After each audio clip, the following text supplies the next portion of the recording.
Capres Ganjar Pranowo kunjungi IKN. Calon Presiden, Capres, nomor urut 3 Ganjar Pranowo mengunjungi Ibu Kota Nusantara, IKN, di Kalimantan Timur hari ini, Kamis, 7 Desember 2023. Ganjar mengaku kunjungannya ke IKN pada hari ke-10 kampanye pemilu Presiden dan Wakil Presiden, Pilpres, 2024 ini dilaksanakan untuk menunjukkan komitmennya dalam mendukung pemindahan ibu kota. Ya, untuk menunjukkan sebuah komitmen saja.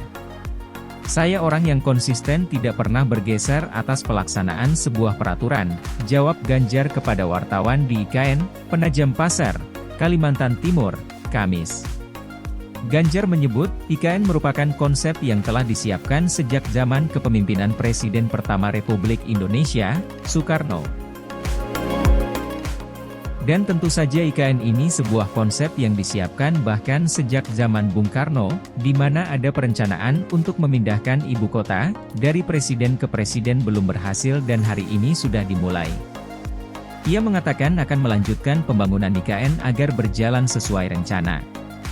Maka tugas kita adalah melanjutkan dan kita siapkan betul dengan baik, agar ini bisa berjalan sesuai dengan rencana, kata Gubernur Jawa Tengah periode 2013 hingga 2018 dan 2018 hingga 2023 itu. Ganjar menilai IKN sebagai kota masa depan yang dirancang untuk menjadi kota modern. Inilah kota masa depan yang didesain menjadi sebuah mimpi modernitas, kemajuan peradaban, sekaligus bagaimana kita berbicara mimpi-mimpi anak bangsa, jelasnya.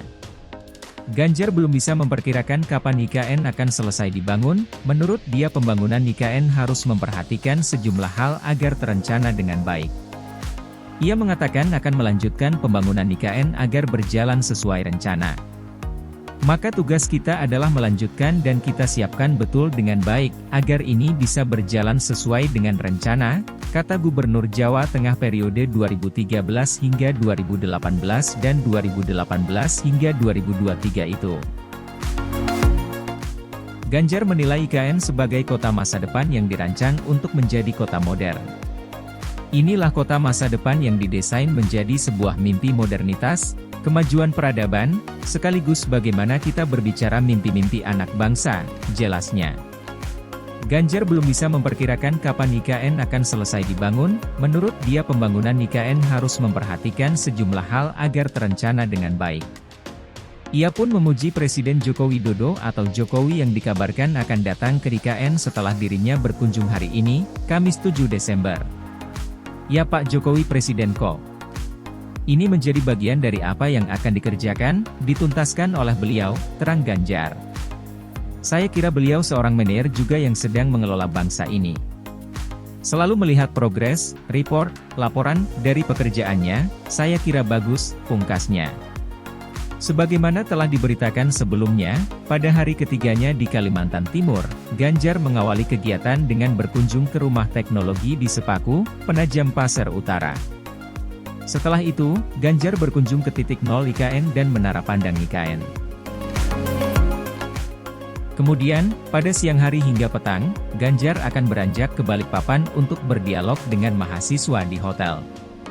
Di sisi lain, calon wakil presiden, cawapres, pasangan Ganjar, Mahfud MD, memberikan sambutan secara daring pada acara mahasiswa Semalang Raya yang digelar oleh Universitas Brawijaya pada siang ini, Kamis 7 Desember.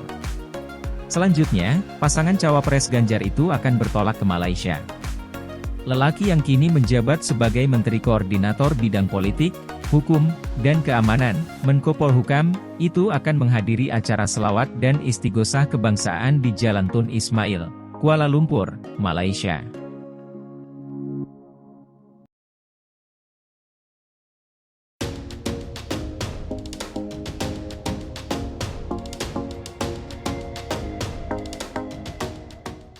Sepeda motor tak boleh beredar di kawasan inti IKN Nusantara. Badan Otoritas Ibu Kota Negara, IKN, mengungkap sepeda motor dilarang beredar di kawasan inti pusat pemerintahan, KIP, Nusantara. Ini merupakan bagian dari konsep pembangunan yang membatasi pemakaian kendaraan pribadi dan memprioritaskan mobilitas berjalan kaki. Chief Urban Mobility Authority IKN Resdiansyah menjelaskan, untuk perjalanan jarak pendek pemerintah mengembangkan sistem transportasi mikromobility, yaitu alat mobilitas individual dengan kecepatan maksimal 25 km per jam. Kendaraan ini akan digunakan di jalur khusus yang sudah disiapkan dan tak boleh bergulir di jalan raya. Jadi kalau mau go food apa itu, silakan antarnya pakai mikromobility, tidak pakai motor. Karena di KIP tidak ada operasional kendaraan roda 2 nantinya. Itu yang kita rencanakan. Tapi itu semua tergantung politik kita di tahun depan bagaimana, kata dia di Jakarta, Selasa 5 Desember. Menurut Resdiansyah, sistem mobilitas di kawasan inti IKN sudah ditetapkan Presiden Joko Widodo sebesar 80% adalah transportasi publik dan 20% kendaraan pribadi. IKN diinginkan Jokowi dikembangkan menjadi kota 10 menit, yang berarti cuma butuh kira-kira waktu segitu untuk pergi ke area perkantoran. Perintah Presiden kepada kami adalah 80% public transport, 20% kendaraan pribadi. Dan bagaimana kami mengontrol 20% kendaraan pribadi itu supaya tidak berkeliaran lebih dari 20% dengan menggunakan Intelligent Transport System, jelas dia. Pejabat publik didorong memakai kendaraan publik ketimbang kendaraan pribadi. Meski begitu akan ada aturan khusus untuk pejabat setingkat presiden atau menteri. Kecuali kendaraan-kendaraan dinas kayak presiden, masa kita suruh jalan kaki? Ada spesifik khusus yang membolehkan kendaraan pribadi itu, seperti kendaraan dinas, kendaraan kenegaraan, seperti itu nanti ada peraturannya sendiri, ujar dia. Resdiansyah juga mengungkap pemerintah berencana menjadikan setiap kendaraan yang beredar di IKN adalah kendaraan listrik pada 2045. Pemerintah pernah mengeluarkan roadmap transisi kendaraan listrik, yaitu stop menjual motor berbahan bakar minyak pada 2040 dan mobil jenis itu pada 2050.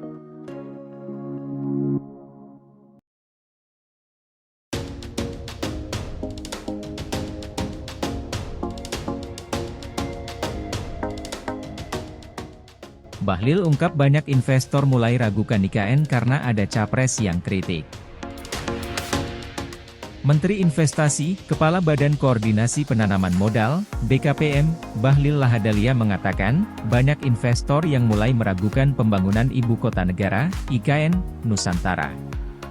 Sebabnya, ada calon presiden, capres, peserta pemilu 2024 yang mengkritik pembangunan Ibu Kota baru di Kalimantan Timur itu. Sekarang kan banyak investor yang mulai nanya, mulai ada keraguan.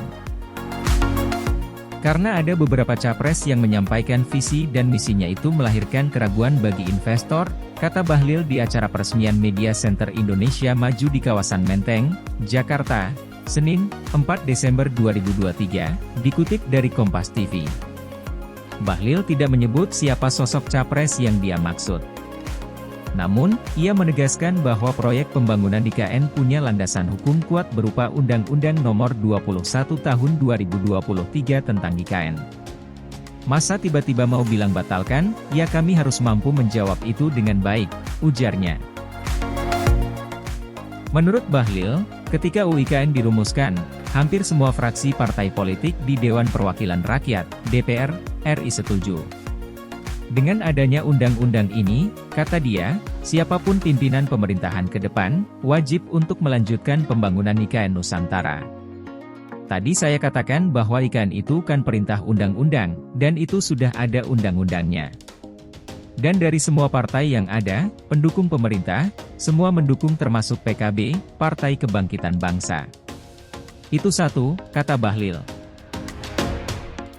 Yang kedua, karena itu perintah undang-undang, maka wajib, pemerintah siapapun wajib melaksanakan, tutur mantan Ketua Umum Himpunan Pengusaha Muda Indonesia, HIPMI, itu.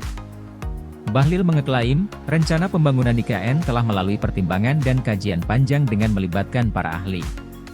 Pemerintah pun tidak begitu saja memilih Penajam Pasar Utara di Kalimantan Timur sebagai lokasi IKN. Sebagaimana diketahui, Capres nomor urut 1 Anies Baswedan berulang kali melempar kritik terhadap pembangunan IKN Nusantara. Terbaru, ia menyebut, IKN merupakan proyek yang tidak urgen. Saya sering sampaikan ini, kita merasakan sekali betapa anggaran yang begitu besar sering tidak digunakan untuk kebutuhan yang urgen, kata Anies dalam kampanyenya di Karawang, Jawa Barat, Senin, 4 November 2023. Kita punya kebutuhan-kebutuhan urgen, saya sering pertanyakan membangun IKN hari ini, sambung dia. Menurut Anies, anggaran besar seharusnya digunakan untuk membiayai kebutuhan yang mendesak. Misalnya, membangun kota yang saat ini belum berkembang, memperbaiki transportasi umum, dan memperluas akses masyarakat terhadap kebutuhan air minum.